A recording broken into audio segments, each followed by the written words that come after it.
মস্তিষ্ক খুব গরম থাকে, কারোর কথাবার্তা শুনে না, ফোনে ব্যস্ত থাকে। ফোনটা ছাড়ানো যাবে না, পড়াশোনা একদম করছে না, বলছে বাড়ি ছেড়ে চলে যাবে। এই 15 বছরের মেয়ে মা, এত রাগ, এত অশান্তি, কি করে কি করবো না? ওর পেটে ঔষধ রয়েছে, এখানে আনতে চাইলাম আসলো না মা।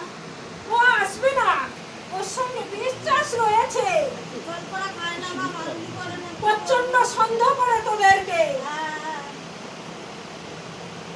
মাকে বাবাকে দিদিকে কাউকে দেখতে পাচ্ছে না, জামাইবাবুকে বলছে তোমরা সরে যাও, তখন সবাই শয়তান। এই তো বয়স মা, আমি কি করে ঠিক করবো? মেয়ে আমার ঠিক হবে না মা, কি দেওয়া করলো মা?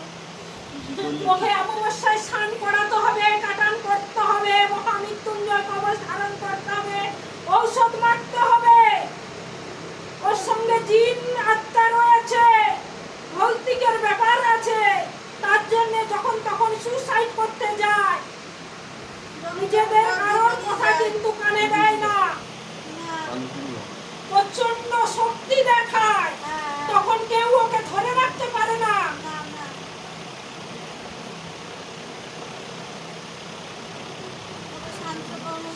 যে রুমে ঘুমায় সেই রুমে কিন্তু অন্যরকম জিনিস যাতায়াত করে। ওইটা কিন্তু আগে ছিল না, চালান জিনিস রয়েছে। ঠিক হয়ে যাবে, যে ক্রিয়াগুলো করতে বলছি, ক্রিয়াগুলো যদি ঠিক মতন করতে পারি